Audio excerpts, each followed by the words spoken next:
जय श्री राम, जय श्री राम। भक्तजनों, कल की कथा को आगे बढ़ाते हुए बताते हैं।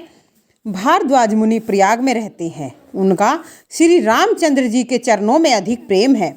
वे तपस्वी, शांत स्वभाव और इंद्रिय जीत, दया के घर और परमार्थ के मार्ग पर बड़े चतुर हैं। माघ मास में मकर संक्रांति पर सब कोई तीर्थराज प्रयाग में आते हैं। देवता, दैत्य, किन्नर और मनुष्य के झुंड आदर सहित सब त्रिवेणी में स्नान करते हैं। वे वेणी माधव जी के चरण कमलों का पूजन करते हैं और अक्षय वट को छूकर प्रसन्न होते हैं। वे भारद्वाज मुनि का आश्रम अत्यंत पवित्र, बहुत सुंदर और मुनीश्वरों के मन को मोहित करता है। वहाँ उन मुनि और ऋषियों का समाज होता है जो प्रयाग में स्नान करने जाते हैं। प्रातः समय सब उत्साह सहित स्नान करते हैं और आपस में हरि भगवान का गुणगान करते हैं। इस प्रकार माघ महीने भर स्नान करते हैं, फिर अपने अपने आश्रम को लौट आते हैं। हर साल इसी प्रकार बहुत ही आनंद होता है। मकर स्नान करके मुनियों के समूह चले जाते हैं। एक बार मकर स्नान करके सब मुनीश्वर आश्रमों को लौट रहे थे। ज्ञानी याज्ञवल्क्य मुनि को भारद्वाज मुनि ने चरण पकड़कर रोक लिया। आदर सहित उनके चरण धोए और बहुत पवित्र आसन पर बिठाया और पूजन करके मुनि के सुयश को बखान कर अति पवित्र कोमलवाणी से बोले, हे नाथ, मुझे एक बड़ा संदेह है और वेदों का सब तत्व आपकी मुट्ठी में है। उसको कहते हुए मुझे भय और लाज लगती है और जो न कहूँ तो बड़ा अनर्थ है। हे प्रभो, संत जन ऐसी नीति कहते हैं और वेद पुराण तथा मुनियों ने भी कहा है कि गुरु से बात छिपाने से हृदय में निर्मल ज्ञान नहीं होता। ऐसा विचार कर अपना ज्ञान प्रकट करता हूँ। हे नाथ, दास पर कृपा करके उसे दूर कीजिए। राम नाम का बड़ा प्रभाव है। संतों, पुराण और उपनिषदों में ऐसा गाया है। कल्याण स्वरूप, अविनाशी और गुण की खान भगवान शिव राम नाम सवदेव जपते हैं। 4 प्रकार के जीव संसार में हैं और काशी में मरने से वे सब मोक्ष को पाते हैं। हे मुनिराज, यह भी राम की ही महिमा है जो शिव जी दया करके उपदेश करते हैं। हे प्रभु, मैं पूछता हूँ कि राम कौन है? हे दया सिंधु, मुझे आप समझा कर बताइए। एक राम तो अवध नरेश दशरथ जी के पुत्र हैं। उनका चरित्र संसार में प्रसिद्ध है। उन्होंने स्त्री के वियोग से अपार दुख सहा और क्रोधित होकर रण में रावण को मारा। हे प्रभु, वही राम या कोई दूसरे राम हैं जिनको शिवजी जपते हैं? आप सत्य के धाम और स्वर्ग हैं। आप ज्ञान से विचार करके कहिए। जिस प्रकार मेरा मन यह भारी भ्रम मिट जाए, हे नाथ, वही कथा विस्तार से कहिए। यह सुनकर याज्ञवल्क्य मुनि हंसकर बोले, हे तुम श्री रघुनाथ की महिमा जानते हो। मन, वचन और कर्म से तुम राम भक्त हो। तुम्हारी चतुरता मैंने जान ली है। श्री राम जी के छिपे गुणों को सुनने के लिए ऐसा पूछते हो मानो महामूर्ख हो। हे मित्र, आदर के साथ मन लगाकर सुनो। मैं श्री राम की सुहावनी कथा कहता हूँ और महाअज्ञानी रूप महिषासुर को मारने के लिए राम कथा भयंकर काली देवी है। श्री राम कथा चंद्र किरण के समान है, जिसे संत रूपी चकोर पान करते हैं। ऐसी ही पार्वती जी ने संदेह किया था। तब महादेव जी ने विस्तार से उनको उत्तर दिया था।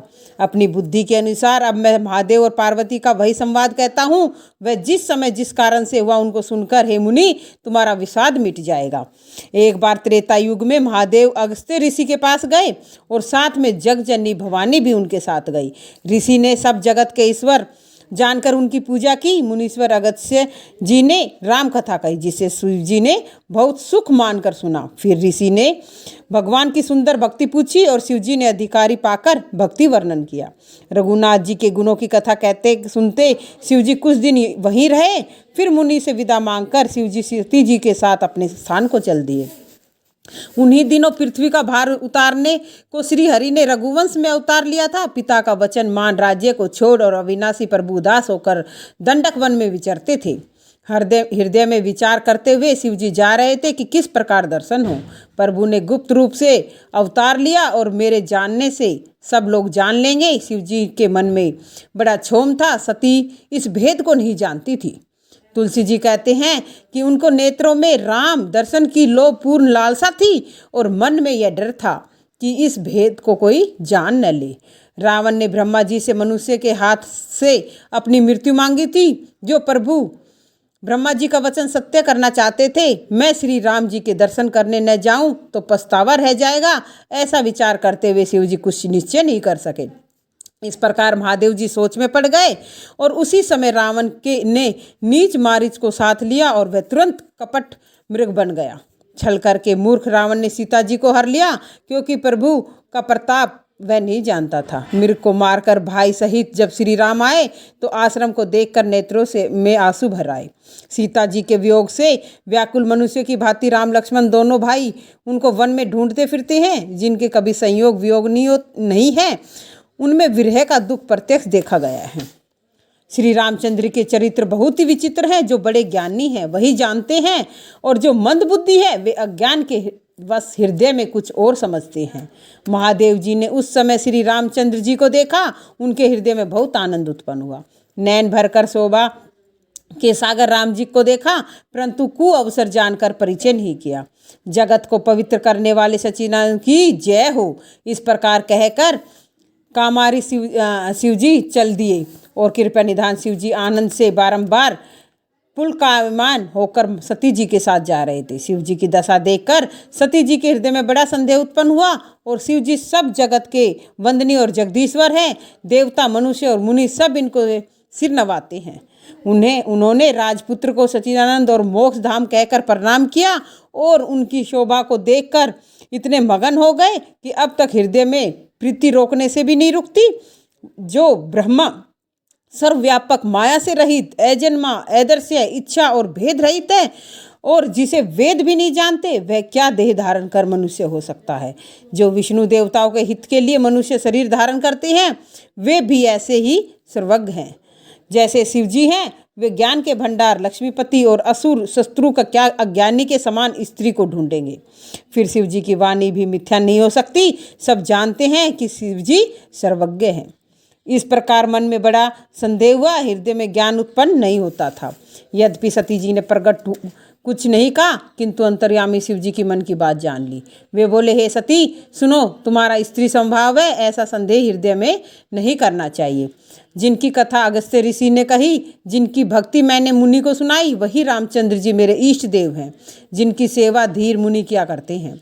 ज्ञानी मुनि योगी सिद्ध आदि निर्मल मन में सदैव जिनका ध्यान रखते हैं, वेद पुराण नेत नीति कहकर जिनकी प्रभु की कीर्ति गाते हैं, उन्हीं सर्वव्यापक सब भुवनों के स्वामी मायापति स्वतंत्र नित्य ब्रह्मरूप श्री राम जी ने अपने भक्तों के हित के लिए रघुकुल मणि के समान अवतार लिया है। यद्यपि शिव जी अनेक बार कहा, फिर भी सती के हृदय में उपदेश नहीं बैठा। तब महादेव जी की हरि माया को प्रबल जानकर हंसकर बोले, जो तुम्हारे मन में बहुत संदेह है तो जाकर परीक्षा क्यों नहीं ले लेती। जब तक तुम मेरे पास लौटोगी और तब तक मैं इस बट की छाया पे बैठा हूँ। जिस प्रकार तुम्हारा मोह वह भ्रम दूर हो, वह उपाय अपनी समझ से विचार करना। शिव जी की आज्ञा पाकर सती चली और सोचने लगी कि भाई क्या करूं, कैसे परीक्षा लूं। यहाँ शिव जी ने अपने मन में ऐसा विचार किया कि दक्ष पुत्री सती का कल्याण नहीं है। जब मेरे समझाने से भी संदेह दूर नहीं हुआ, भाग्य ही उल्टा है, भलाई नहीं जान पड़ती। वही होगा जो राम ने रच रखा है, तरक करके कौन विस्तार बढ़ावे, ऐसा कहकर शिव जी हरि नाम जपने लगे। और सती जी वहाँ गई जहाँ सुख के धाम प्रभु श्री रामचंद्र जी था।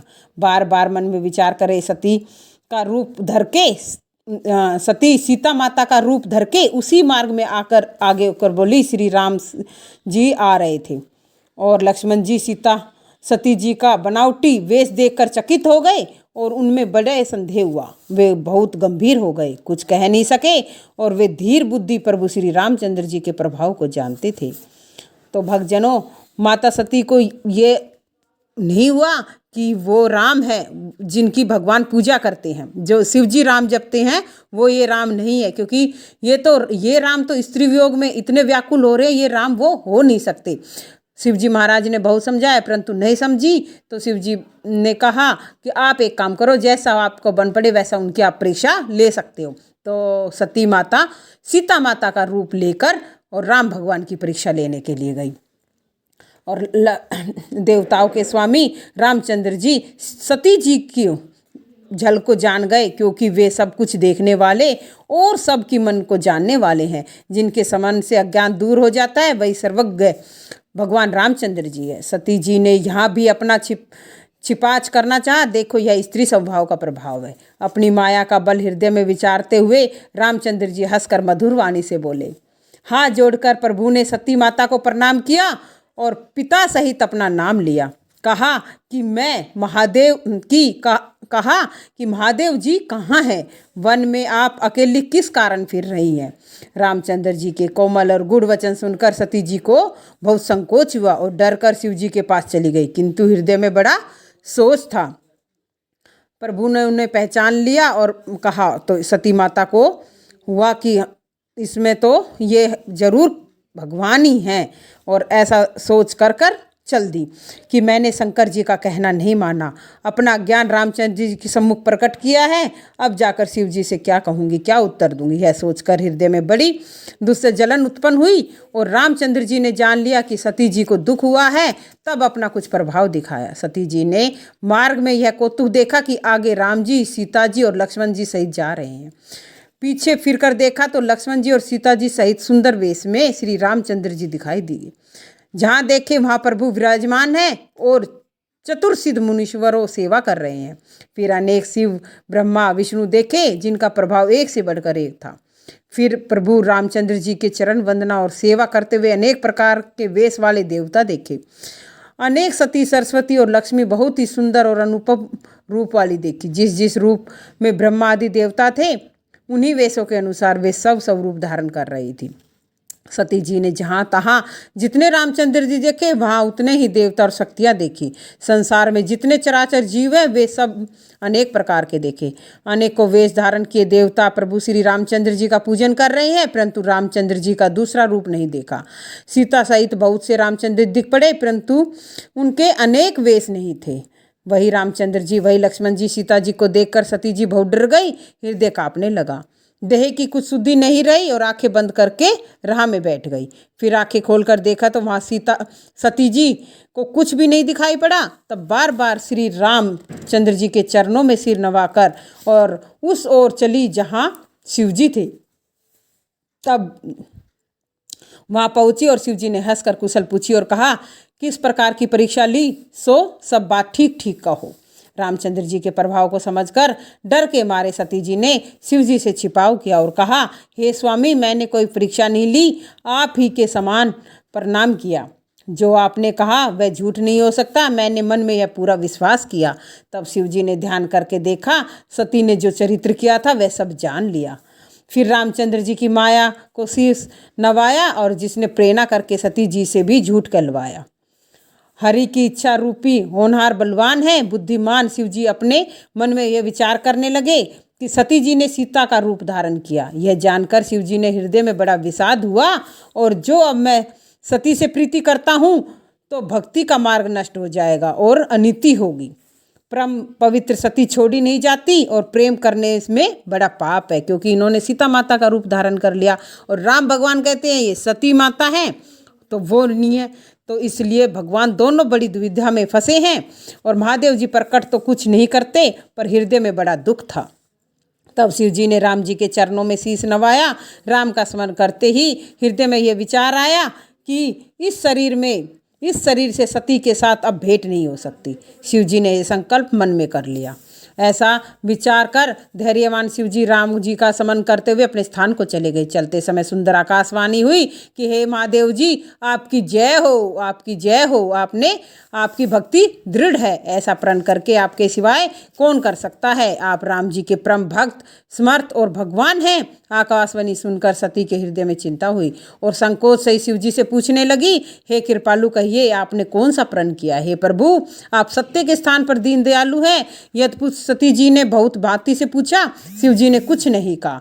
सती जी ने अपने हृदय में विचार किया कि शिव जी सब जान लिया, सर्वज्ञ शिव जी ने सब कुछ जान लिया और मैंने शिव जी से कपट किया। स्त्रियां संभाव से ही मूर्ख और नासमझ होती हैं। देखो प्रीति की रीति कैसी अच्छी होती है। जल और दूध एक भाव बिकता है, परंतु कपट रूपी खटाई पड़ते ही दूध अलग हो जाता है। अपनी करतूत को हृदय में स्मरण करते हुए सती जी को अवर्णनीय चिंता हुई। कृपया से समुद्र शिव जी बड़े गंभीर हुए और उन्होंने मेरे अपराध को प्रकट नहीं किया। शिव जी का रुख देखकर सती जी ने जान लिया प्रभु मुझे छोड़ देंगे। वे मन में व्याकुल हो गई। अपना अपराध समझकर कुछ कहा नहीं जाता, किंतु कुम्हार के अवे के समान हृदय तपने लगा। सती को चिंता से व्याकुल जानकर सुख के निमित्त शिव जी ने सुंदर कथाएं कही। मार्ग में अनेक प्रकार के इतिहास कहते हुए शिव जी कैलाश जा पहुँचे और फिर वहाँ अपने प्रण का स्मरण कर शिव जी वट वृक्ष के नीचे आसन लगाकर बैठ गए और शिव जी ने अपना संभाविक स्वरूप संभाला, जिससे अखंड और अपार समाधि लग गई। सती जी कैलाश पर रहने लगी। मन में बहुत दुख था। इस भेद को कोई कुछ नहीं जान सके। युगों के समान दिन बीतने लगे। नित्य नया सोच सती के हृदय में बढ़ना लगा, कब की इस दुख से पार होंगी। मैंने रघुनाथ जी का अपमान किया है, फिर पति के वचनों को झूठा जाना है। उसका फल ब्रह्मा जी ने मुझको दिया है। जो कुछ उचित होगा वही होगा। हे विधाता, तुमको जैसा उचित हो शंकर जी से अलग करके मुझे जिलाओ। सती के हृदय की गलानी कुछ कहीं नहीं जा सकती। श्यानी सती जी ने मन में श्री राम का स्मरण किया। हे प्रभु, आप ही दीन दयालु हैं, दुखों को दूर करने वाले, कहकर वेद आपका यश गाते हैं। मैं हाथ जोड़कर आपसे विनती करती हूँ कि मेरे शरीर को जल्दी से छुड़ा दिया जाए। जो मेरा शिव जी के चरणों में स्नेह है और मन क्रम वाणी से मेरा पतिव्रत सच्चा है, तो हे समदर्शी प्रभु सुनिए और जल्दी ऐसा उपाय कीजिए जिससे अनायास ही मेरी मृत्यु हो जाए और यह दुस्साहस विपत्ति दूर हो जाए। और इस प्रकार दक्ष कन्या सती दुखित थी। अकथनीय बड़ा दारुण दुख था। 87,000 वर्ष बीतने पर अविनाशी शिव जी ने समाधि को ली। 87,000 वर्ष भक्तजनों किसे कहते हैं।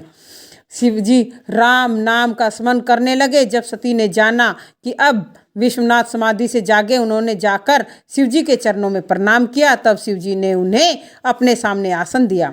शिव जी भगवान की रसीली कथा कहने लगे। उसी समय दक्ष प्रजापति हुए और ब्रह्मा जी ने दक्ष को सब प्रकार के योग्य देखकर प्रजापतियों का स्वामी बनाया। जब दक्ष ने बड़ा अधिकार पाया तो हृदय में बड़ा अभिमान आ गया।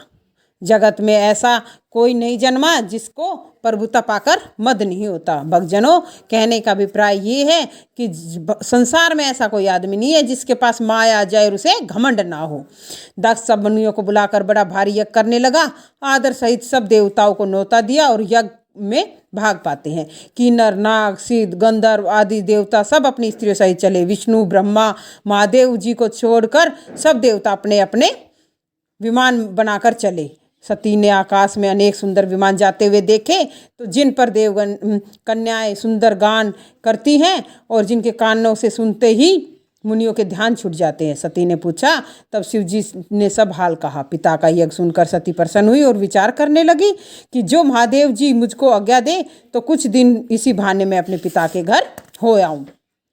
पति के द्वारा त्यागे जाने का मन में बड़ा दुख था, परंतु अपना अपराध समझकर कुछ कहती नहीं थी। भय, संकोच और प्रेम रस से भरी हुई मनोहर वाणी से सती जी बोली, पिता के घर बहुत बड़ा उत्सव है। हे प्रभु, कृपया निधान, यदि आपकी आज्ञा हो तो मैं आदरपूर्वक उनको देखने जाऊं। शिव जी ने कहा, जो तुमने कहा ठीक है। तुम्हारी बात मुझको भली लगी, परंतु अनुचित है। उन्होंने हमें न्योता नहीं दिया। दक्ष ने सब अपनी कन्याओं को बुलाया है, किंतु हमारे से बैर के कारण हमें नहीं बुलाया। एक बार ब्रह्मा जी की सभा में हमसे अप्रसन्न हो गए थे, उसी से अब तक हमारा अपमान है। हे भवानी, जो बिना बुलाए जाएंगे तो शील, स्नेह और मर्यादा नहीं रहेगी। यद्यपि मित्र, स्वामी, पिता और गुरु के घर बिना बुलाए निसंदेह नहीं जाना चाहिए और जहाँ विरोध हो वहाँ जाने में भलाई नहीं है। भक्तजनों, भोले बाबा समझा रहे हैं माता सती को कि तुम्हारे पिता ने तुम्हें बुलाया नहीं है, फिर मत जाओ क्योंकि हमारा आदर नहीं हो गया। परंतु सती माता नहीं मानी। और ये औरतों की आदत होती है कि यदि अपने घर परिवार घर में कोई वो हो, फंक्शन हो या कोई वो हो, शादी ब्याह, तो जरूर जाने की उतावली होती है, चाहे वहाँ पर उनका आदर हो चाहे नहीं हो। परंतु परमात्मा ये समझाते हैं, जहाँ कोई बुलाए नहीं, बिन बुलाए किसी को नहीं जाना चाहिए। सती को अनेक भांति से शिवजी ने समझाया, होनहार बस कुछ ज्ञान न आया और शिवजी ने कहा यदि तुम बिना बुलाए जाओगी तो हमारी समझ ठीक नहीं है। शिवजी ने बहुत प्रयत्न कहकर देख लिए परंतु सती नहीं रुकी। त्रिपुरारी शिवजी ने अपने मुख्य गणों के साथ उनको भेज दिया। पिता के घर जाकर सती पहुंची तो वह दक्ष के डर से किसी ने आदर नहीं किया। केवल माता भली प्रकार आदर से मिली और बहनें बहुत मुस्कुराती हुई मिली। दक्ष ने कुशल क्षेम ने पूछी। सती को देखकर सब अंग जल उठे। सती ने जाकर यज्ञ को देखा तो वहाँ कहीं भी शिवजी का भाग नहीं दिखा पड़ा। मतलब सबके आसन थे परंतु शिवजी का आसन नहीं था। तब तो शिवजी ने कहा था कि उसको ध्यान में आया कि भोले बाबा ने मुझे कहा था, शिवजी ने कहा था कि तुम मत जाओ। स्वामी का अपमान समझ हृदय में संताप हुआ। पिछला दुख हृदय में ऐसा नहीं व्यापा था जैसा कि यह महादुख है। कि वो पिछले दुख तो से तो उभरी नहीं थी, चलो वो तो कम लग रहा था कि जो राम भगवान के साथ उन्होंने उनकी परीक्षा ली थी, परंतु अब ये तो दुख और भी बड़ा है। यद्यपि संसार में अनेक प्रकार के दारुण दुख हैं तो भी सबसे कठिन जाति का अपमान है। यह समझकर सती माता को बड़ा क्रोध आया। तब माता ने बहुत प्रकार से समझाया। तब शिवजी का अपमान नहीं सहा गया और उसने हृदय में ज्ञान नहीं हुआ इससे हृदय में ज्ञान नहीं हुआ। तब सभा को छिड़क कर क्रोध के साथ वचन बोली कि हे सभापदों, हे मुनीश्वरों, सुनो। जिन लोगों ने शिवजी की निंदा की है और सुनी है उनका फल सबको तुरंत मिलेगा और मेरे पिता भी बहुत पछताएंगे। साधु शिवजी और विष्णु की निंदा जहाँ सुनी जाए वहाँ ऐसी मर्यादा है कि जो अपना बस चले तो निंदक की जीभ काट ले और नहीं तो कान बंद करके वहीं से हट जाए। जगत के आत्मा त्रिपुर के मरने वाले जगत पिता सबके हितकारी महादेव जी हैं। मेरा मदबुद्धि पिता ऐसी उनकी निंदा करता है। उस पिता दक्ष के वीर्य से ही शरीर से मैं उत्पन्न हुई हूँ और इस कारण इस देह को चंद्रधारी वृषकेतु शिवजी को हृदय में धारण करके इसी समय त्याग दूंगी। और यह कहकर सती जी ने योगाग्नि में शरीर को भस्म कर दिया। तब सारे मंडप में हाहाकार मच गया। सती का मरना सुनकर शिवजी के गण यज्ञ को विध्वंस करने लगे। ऐसा देखकर मुनिवर भृगु जी ने यज्ञ की रक्षा की। जब शिवजी को यह समाचार मिला तो क्रोधित होकर वीरभद्र को भेजा। वीरभद्र ने जाकर यज्ञ को विध्वंस किया और सब देवता को यथा योग्य दंड दिया। दक्ष की जगत प्रसिद्ध वही गति जैसी शिवजी ने के नंदकों की होती है, यह इतिहास सारा संसार जानता है। अतः मैंने संक्षेप में कहा। सती के मरते ही भगवान हरि से वह यह वर मांगा कि मेरा जन्म जन्मांतर शिवजी के चरणों में स्नेह हो। इसी कारण हिमाचल के घर पार्वती जी का जन्म हुआ और जिससे पार्वती जी हिमाचल के यहाँ जमनी और सिद्धि और संपदा छा गई। जहाँ मुनीश्वरों के आश्रम बना लिए और हिमाचल ने भी उनको उचित स्थान दिया। बोलो पार्वती मैया की जय हो, भोले बाबा की जय हो। भक्तजनों, कहने का अभिप्राय ये है, जहाँ हमें नहीं बुलाया जाता आदर सत्कार के साथ हमें उनके पास नहीं जाना चाहिए। दूसरा, सती माता ने उनका कहना नहीं माना, परंतु ये सब होना था क्योंकि सती माता ने प्रभु राम से प्रार्थना की थी, क्योंकि उन्होंने राम भगवान की परीक्षा ली थी।